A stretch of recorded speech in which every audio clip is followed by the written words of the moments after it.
What's up, everybody? Welcome to the Post Up with David Grubb, doing a live edition following the Pelicans weekend series in Australia against the two NBL teams, the Melbourne United and then the West Melbourne Phoenix. So the Pelicans won both games. The first game, very well contested game, and I thought that would be the case.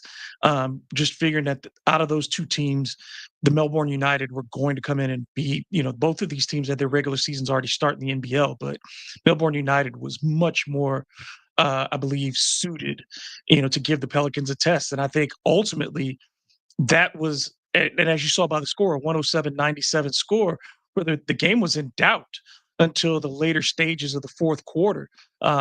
You got to give Melbourne United a lot of credit for the way that they played. They played with discipline. They played with physicality, and they forced the Pelicans to make some bad decisions.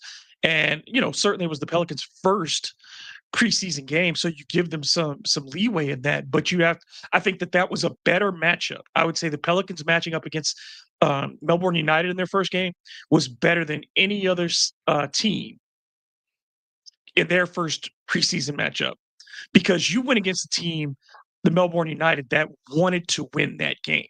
It mattered to them that they got the opportunity to compete against NBA players. They're guys who, again, feel like maybe they belong and have earned their shot in the NBA, but just have never gotten that opportunity. So I think when you look at that game, it was a great test for this first Pelicans grouping.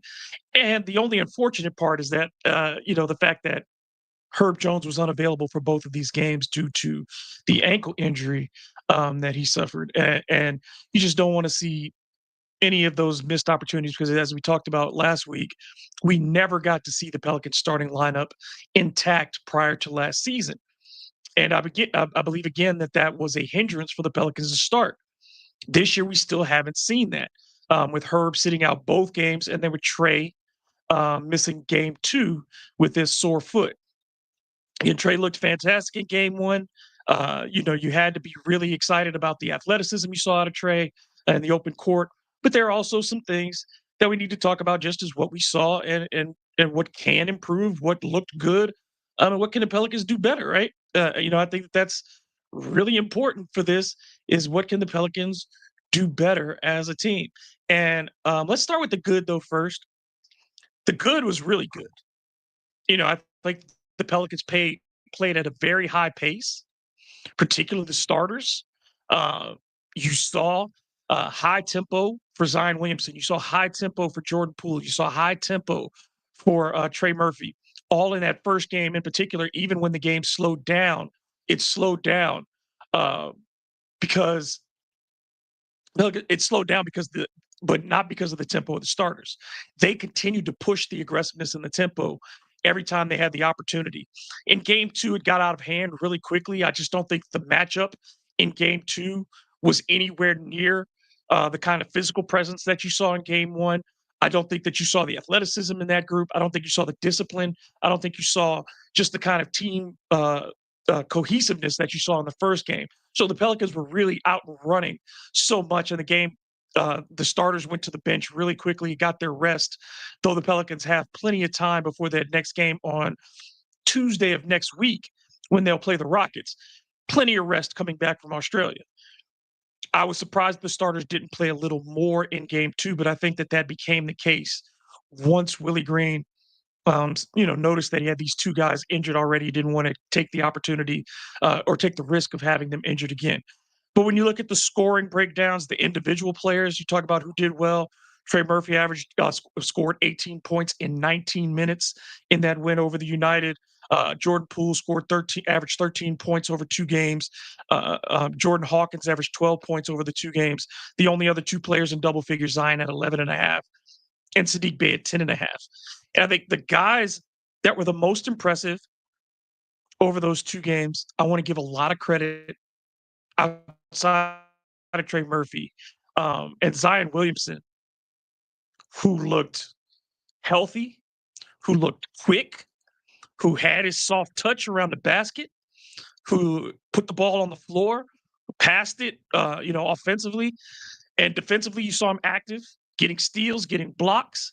Um, you have to be excited. You can't help but be excited when you see a Zion Williamson who looks like that.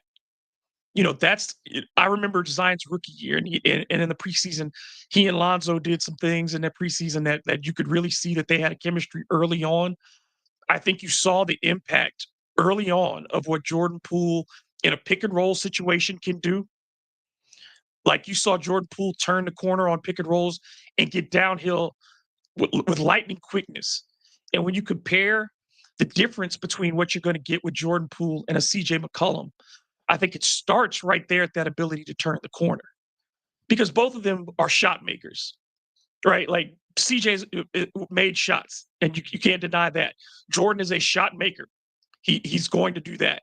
But that ability to turn the corner for Jordan Poole, to put the ball on the floor in a pick and roll and get to the rim and finish with either hand and finish athletically, to be able to do up and unders, to do scoops, hooks, whatever, floaters. He has all of those in his bag.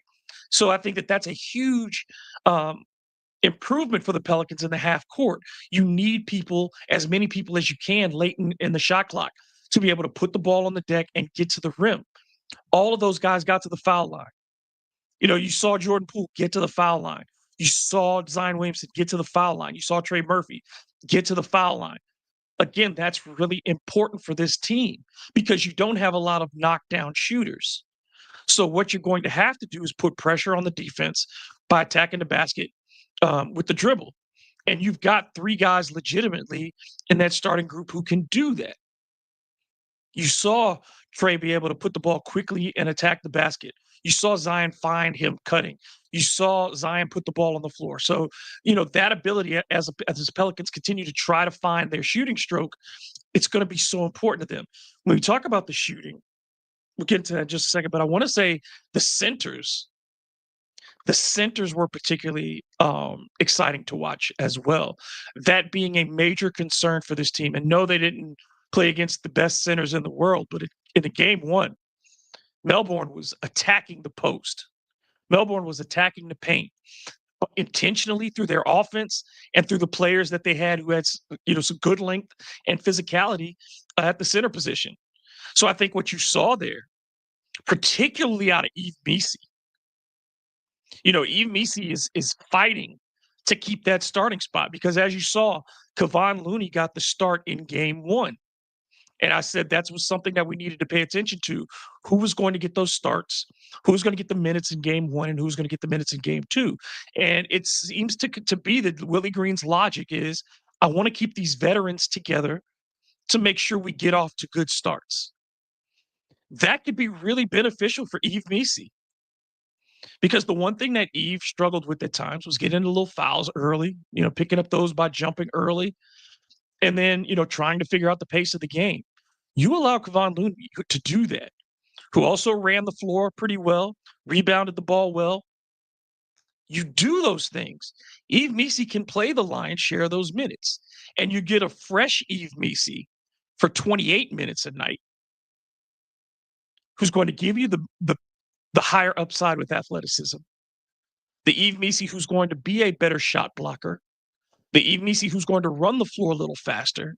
You're putting that Yves Missi against more second unit centers, which will keep him fresh in those final 5 minutes. So I think I like Looney starting in the short term, and it's what I predicted would happen ultimately, and we'll still see. We have 2 more preseason games remaining, so we'll still see if that's the case.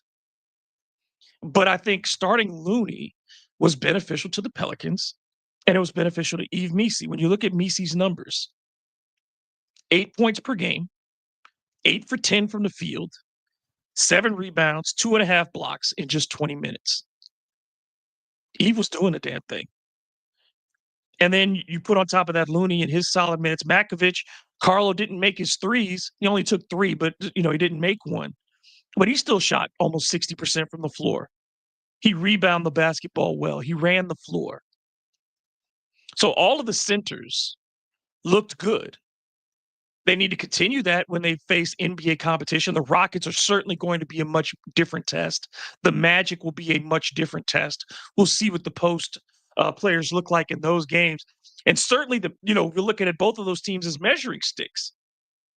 The Pelicans have played the Magic every preseason, and they have failed against the Magic consistently in the regular season. So that's certainly a measuring stick game for a team that has a lot of front court scoring ability. Defensively, we're going to see a lot in that game. The same with the Rockets when you're talking about dealing with that front court and how do you defend that size, because they're sending 6'10, 6'11, 7 foot over and over again against the Rockets. So then they'll get really tested. But the big thing is you've got to take advantage of the opportunities you're given. And in these first two games, and shout out to Trey Alexander, who said kind of see Eve and Loon as co-starters, and absolutely see your point there. Yeah, I think it could be very matchup dependent. I think Loon starts the lion's share early on, but I think as the season goes on, it becomes a lot more matchup dependent. When you see the larger, more physical centers, then I think you start Looney. If you're playing against a Jokic, I'm going to start Looney. He's got experience playing against Jokic. He's going to give a more physical presence. If I'm playing against an athletic center, then I don't have any problem starting Messi. But yeah, I think that essentially they are co-starters because neither one of them is going to play 35 minutes. So yeah, I think ultimately they're co-starters, and you have the opportunity to throw Carlo into the mix, depending on what you need on any given night. I think Carlo for his game it's continue to work on that shot, because his opportunities are going to be when he gets in, it's going to be all transition and those corner threes. So he just needs to continue to take the shot, which I thought was good for him. He needs to continue to shoot the threes, but he just needs to start making them. But otherwise, I think that all of the centers played well. When you look at the top performers by net rating in those first two games, I don't think there's any surprise there either. Saddiq Bey at a 35.8, plus 35.8. Saddiq Bey led all of the performers who got consistent minutes with an offensive rating of 134.7. And yet he went off scoring wise in that second game. In the first game, his counting numbers weren't particularly jaw dropping. But what you see out of Saddiq Bey so far, athletically, he looks like he's back. And the year off for the injury, he looks like he's ready to perform. Ran the floor well, passed it well, and obviously in the second game, shot the ball incredibly well from distance. That part, remember, he shot 38% as a rookie from three-point range, and he hasn't matched those numbers since, but has been a guy who's consistently shot the three. Well, if he's going to make 38% for the Pelicans, if that's the number he can get to, then yeah, you've adequately replaced Najee Marshall. Because I think what you have, while I don't know if Bey is the athlete that Najee was, I think what you get with Bey is somebody who's physically stronger, somebody who's got a high basketball IQ, and seems like to be, for the second unit, what Herb Jones will likely be for the starting unit. The guy who does everything. You know what I mean? Like, as Najee was, when we called Najee the Swiss Army knife, because you can have nights for Bey where there'll be nights where he comes off the bench and gives you double-figure scoring. There will be nights when he gives you 5 points, and you still get a great night out of him with 5 points because he's doing all the little things. He's screening away.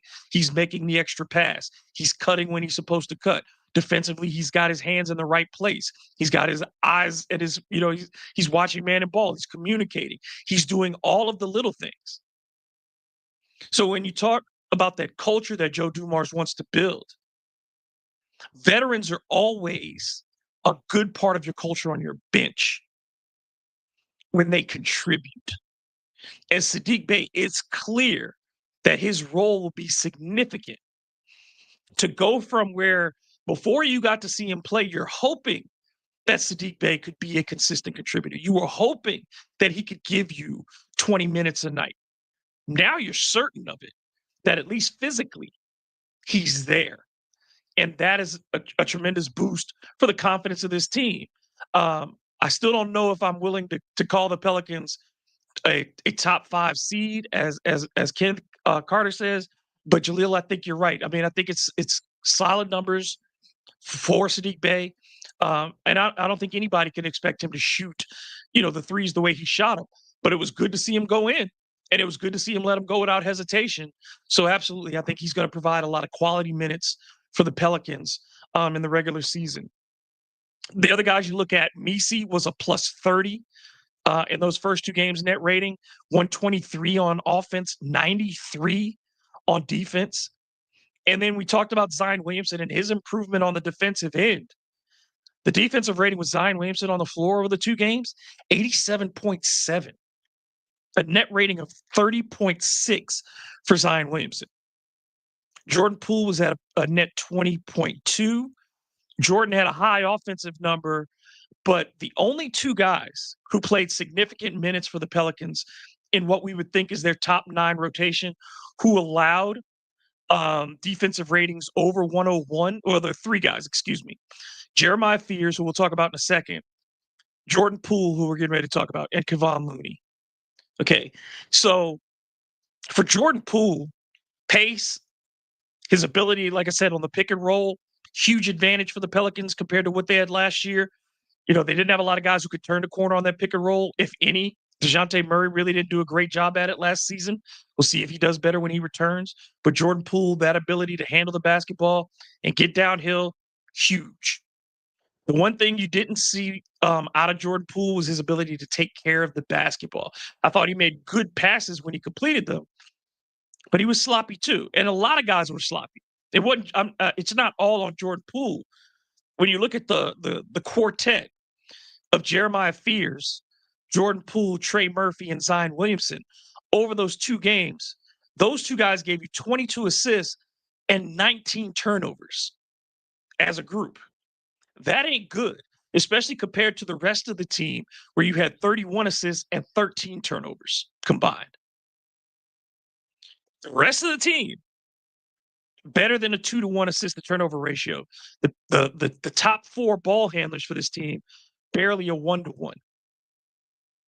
So you've got to see better care taken of the basketball by the New Orleans Pelicans. And that was a concern, obviously, coming into this preseason, is how well are they going to take care of the basketball? So far through 2 preseason games, they're averaging 16 turnovers a game. That's down from last year's preseason where they averaged almost 18 turnovers a game over 3 games. But 16 is high, particularly considering who the Pelicans played in those first 2 games. You weren't playing against NBA caliber opponents. So your turnover numbers are still pretty high. The assist numbers compared to last preseason, up 26.5 assists over first 2 games compared to 23 assists last preseason. Also up, field goal percentage. First 2 games, 50%. Last season, 42% for the Pelicans in the preseason. 3-point percentage up. Pelicans shooting 33% this season, shot below 27% last preseason. So not shooting a great number, but it's better. It's better than it was a season ago. Now, the big difference, and this, I think, when you looked at this over these first 2 games, and this is not something I don't know how many people paid attention to, but I think it's a subtle indicator of where this team is. Last season in the preseason, the Pelicans averaged 38 3-point attempts. But it didn't look good. It was a lot of threes taken for 3-pointers' sake, for guys to get up the shots. And I remember talking about this, and we talked about this. I talked about it last season on a number of outlets, and I'm sure the guys talked about it as well. But an inordinate amount of those were Brandon Ingram taking a lot of threes that he wouldn't take normally. He was shooting a lot of threes in the preseason. And then we got to the regular season, and the Pelicans were not in that mode. The ball wasn't moving the same way. The shots were less intentional. What I liked about these first 2 games was that all of the 3-pointers, for the most part, outside of some bad ones that Jeremiah Fears took, the majority of the 3-pointers taken came within the flow of the offense. Even when guys were aggressive taking shots early in the clock, I didn't feel particularly bad about the shots, the location of shots, or who was taking them.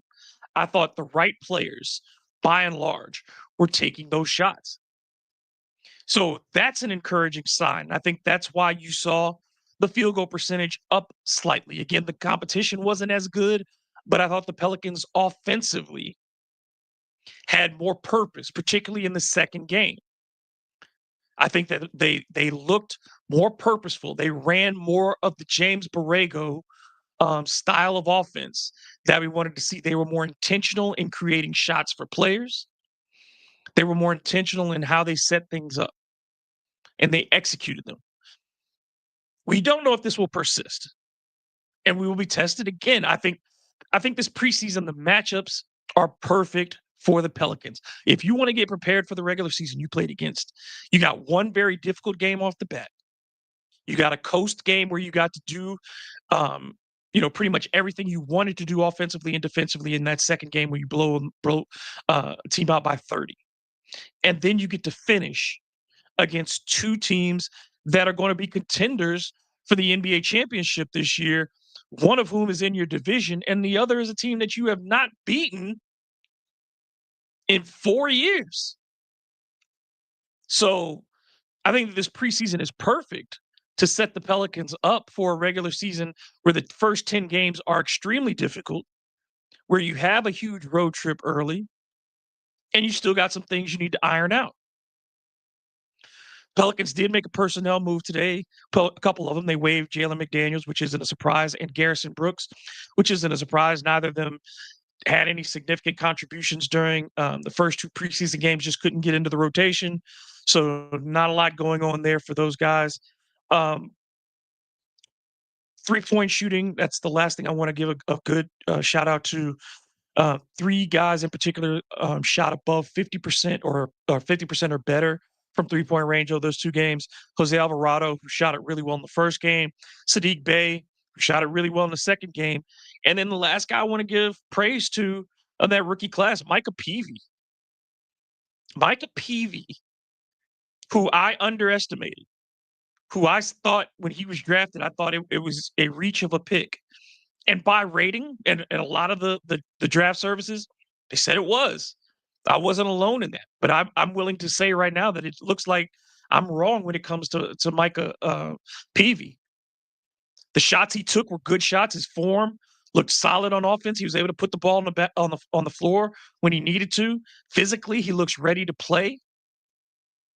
He understands what he's supposed to do. He didn't play out of his range. He didn't do things that he can't do. He did the things that he does do well. He played defense, and he made good decisions. So Micah Peavy, that's what made the Jalen McDaniels cut even easier. Because what was McDaniels there for? For defense and his ability to be athletic in transition. Micah Peavy looks like he can do those things. And it looks like he can do it at multiple positions, both the 2 and the 3 spot. So a lot of credit to Micah Peavy and how he performed.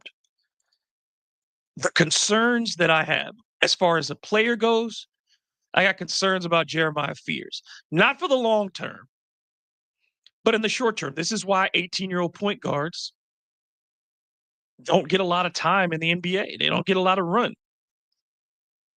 Because you can see that Jeremiah Fears is caught somewhere between speeds on most plays right now, most situations offensively in particular. He doesn't know when he wants to speed up, doesn't know when he's supposed to slow down. And that's because he's not seen this before. He hadn't been checked like that in college. Certainly he wasn't guarded like that in high school. And then I think the other part of it was he was trying to prove something when he started missing shots in game one. And he kept taking shots. And you're with the other backups. Those guys need the minutes. And in that part, considering that Jeremiah Fears was given the start in game one, and then getting the start in game two, but getting a lot of minutes, it's clear that they want him to do well and that they believe in him. And I believe in him. I've said that I think he has star written all over him. But his decision making was terrible at times. People look at that one assist where he did the spin and kicked it back out. That wasn't a great play. It ended up being a great play, but it wasn't a great play. And I think the thing that's going to, if he wants to stay on the floor, because again, he struggled with his finishes, and we saw it at the beginning of summer league as well. He struggled with finishing through contact. And if you're not going to make threes, which we don't think he's going to be a great shooter in year one, he's got to be able to finish at the rim. He's certainly gotten bigger since summer league already, but he struggled at finishing, and he struggled at running the offense. If he's going to stay on the floor, he's got to do both of those things. Can't turn over the basketball. He led the team in turnovers. Didn't shoot it well. Didn't defend particularly well. And then took too many shots. Took way too many shots when he was missing. But it's certainly, they have confidence that this young man is going to pick it up. And the faster he does, the better it is for this team's ceiling. Because you know what Jose Alvarado is. There is a hard ceiling for Jose. Fears' potential seems unlimited. Like, you see all of the goods there. You see that he has the form. It's just not going down. You see that he has the quickness. It's just not focused in the right way. He's got to tighten up his handle, but that's another thing that you typically see. We were talking about that with Zion. We talked about that with Trey. So we've seen guys that Brandon Ingram, when he first got to New Orleans, and needed to tighten up his handle. So that's not a surprise there. None of the things that are flaws for Jeremiah Fears right now are things that you don't expect to be flaws at this stage. So there's not a cause for concern. But I will say that it's going to be, harder for him again to get those extended minutes because of the turnovers. He's going to get minutes. They're going to play him. But to get extended opportunities, he's got to take better care of the basketball, and he's got to finish. He's got to finish. Now, if we're talking about Jordan Poole, I think the only concerns for Jordan Poole at this stage are, again, turnovers. He averaged 2 turnovers per game in these 2 games, and the defense. Because if game 1, Melbourne United, it was too easy for them to drive and get into the paint, no matter who was guarding people on the perimeter. Now, they turned it over, making some bad passes or misjudging the quickness and the length that the Pelicans had. But on-ball defense wasn't great in the first game. And Jordan Poole was part of that. We talked about the defensive rating, those 3 guys. Kevon Looney struggled at the early part of that game against the length that Melbourne United had. Jordan Poole and Jeremiah Fears. Fears being the rookie, you expect his defense to be the worst. He doesn't know what he's doing defensively in the NBA. But if we're talking about Poole and Looney, they have to be better. And I think Looney will be better. I think, again, that was a poor matchup for him in that first game with the length that Melbourne had, but he showed he could run the floor. And again, overall, Looney put up good numbers. But I think the Pelicans' turnovers are still the biggest concern. Defensively, there are concerns there just, again, as a whole. When you look at what the Pelicans have done so far in this preseason and compare it to what happened last regular season, okay? These are the numbers early on. These 2 preseason games, the Pelicans have given up 18.5 points per game off of turnovers. Last year in the regular season, they gave up 18.9. 16.5 second chance points allowed over these first 2 preseason games. Last season, they allowed 16.2 second chance points per game in the regular season. Now, the significant improvement for the Pelicans in these first 2 games compared to last regular season is points in the paint. They only allowed 43 points in the paint over those first 2 preseason games, compared to 52.3 points in the paint during the regular season last year. Now, you held both teams, you know, below what you would consider an NBA scoring night. So that's a sign of encouragement that at least they were able to do that. I think it was also encouraging that the Pelicans themselves forced a lot of turnovers and were able to score a lot of points on their own in transition, though there were also some turnovers in transition. But defensively, you see where the areas that need to be shored up. They've got to be better at point of the attack defense. That certainly will occur when Herb Jones is on the court. They would have been better with Trey Murphy on the court defensively as well. So you acknowledge those things. But turnovers, that's a concern. I think everyone would agree. Turnovers are a concern. I think you'd agree that outside of Yves Missi, defensive rebounding, still a concern. Missi looked good on the glass. Everybody else, first game, Jordan Poole had, Jordan Hawkins had 5 rebounds in the first game, and then he didn't really rebound in the second game at all. So I didn't see great rebounding for the Pelicans. So all those things, defensive rebounding, second chance points still a problem, turnovers are still a problem, and defense in the fast break is still a problem. I don't think this is going to be, and I'll continue to say this, I don't think this is going to be a great defensive team this year. They're going to be an average at best defensive team. They have to be an elite offensive team. After 2 games of the preseason, the potential is there to be an elite offense this season. You want to see what this looks like. Want to see what it looks like with Trey and Herb and this whole group healthy, which I hope we get to see over the next 2 weeks. But what we did get to see was a commitment to the pace that you want to see, a commitment to shooting the three-point shot from the right spots and through the flow of the offense. You saw guys driving to the basket aggressively.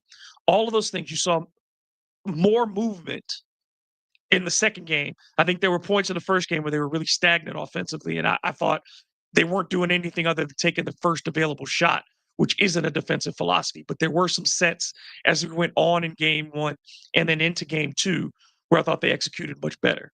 But the defense for this team is the bigger concern. Let's answer a couple questions before we get into the what's next part.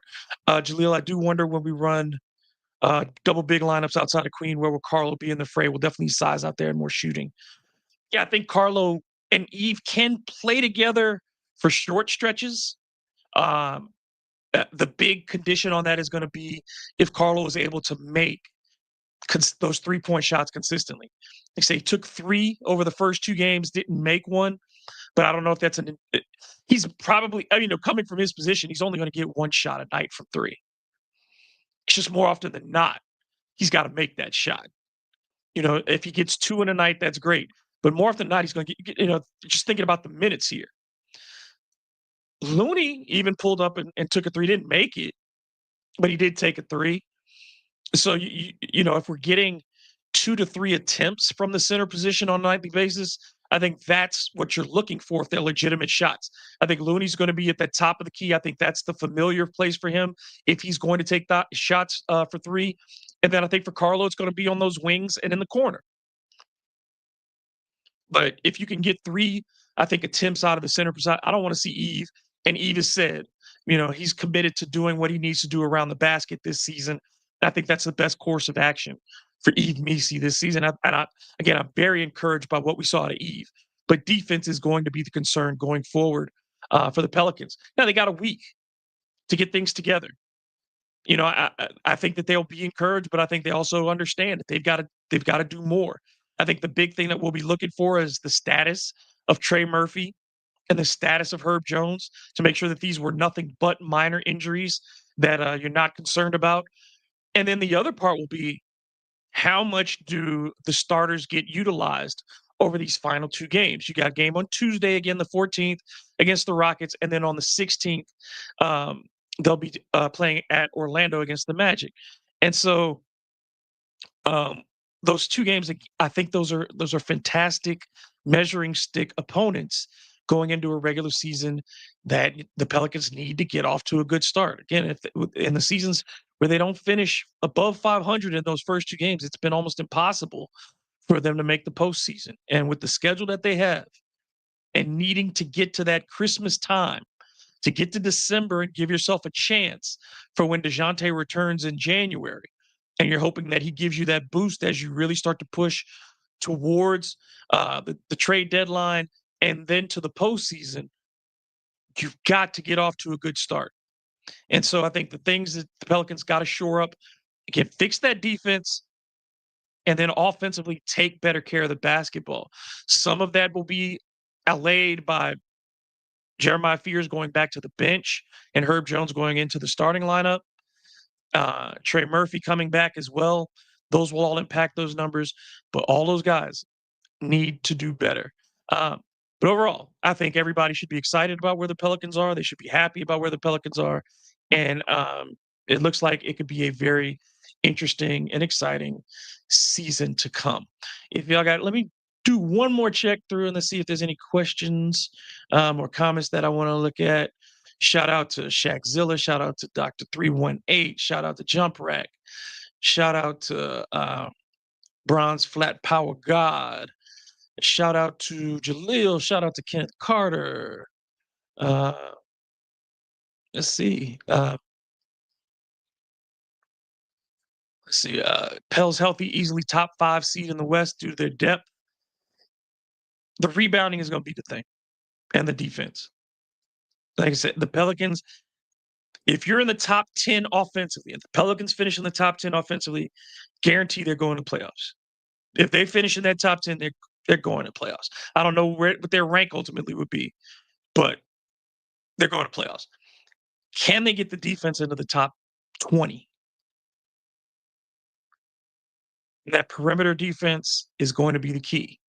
Can Jordan Poole, Jeremiah Fears, can those guys at the point of attack do their job? Can Jose Alvarado hold it down? Can all those guys, if they can do that at the point of attack and they can become a better defensive rebounding team, then you may have something. You have more than just a puncher's chance. Right now, the Pelicans are a puncher's chance in a group of teams in that 6 to 13 range where a game and a half could be the difference between making the playoffs and being at home. But I think it's clear that you would say that the 31 game prediction, the 31 wins, that if they're healthy, you throw that out the window. If this team is healthy, you throw the 31 games out of the window. Yeah, Dark Knight. They looked good. Messi looked really good to me. Yeah, we talked about Messi, excuse me. I thought Eve was fantastic. The difference between him in those summer league appearances on offense, he did what he was supposed to do. And man, like when you talk about the finishing, that one dunk when Eve came down the lane and soared, he looks stronger. He looks more agile. He's been doing what he's supposed to do. I said for Eve this offseason, all he needed to do was work on pick and roll finishing, dunking out of the dunker spot, and running the floor and catching the basketball. If he did those things, he can be a 12 and 10 guy off the bench if you're starting early. He can give you 12 and 10 off the bench, give you 2 blocks. I firmly believe that. All right. I'll be back in the studio tomorrow to do the show. So if you got any questions or comments, please leave them or hit me up on social media. I'll go ahead and talk about those. We'll get a little bit more into depth on what's going on with the Pels and what we saw in Australia. If there's anything else to comment about, we'll get at that as well. So for Boo Crew Media, I'm David Grubb. You can follow me at DM Grubb across the board. Zion's rebounding did look good. Yeah. And like you said, Jalil, yeah, against NBA comp is the difference because you got the drop off from game 1 to game 2. As far as the level of competition, you saw it. United was far better as a team.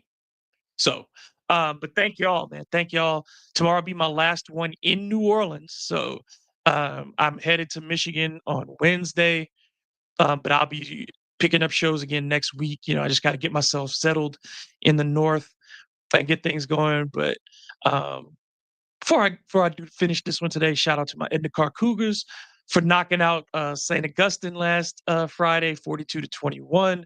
Shout out to the Cougars, the number 1 team in the state of Louisiana, the number 10 team in the entire nation. And then shout out to y'all, the fans, for getting up early in the morning to watch game 1 and then for staying up late at night for game 2. Like I said, we'll be back tomorrow. We'll do it again. And until then, I'm me, you're you. This has been the Post Up on Boo Crew Media. Y'all have a great evening.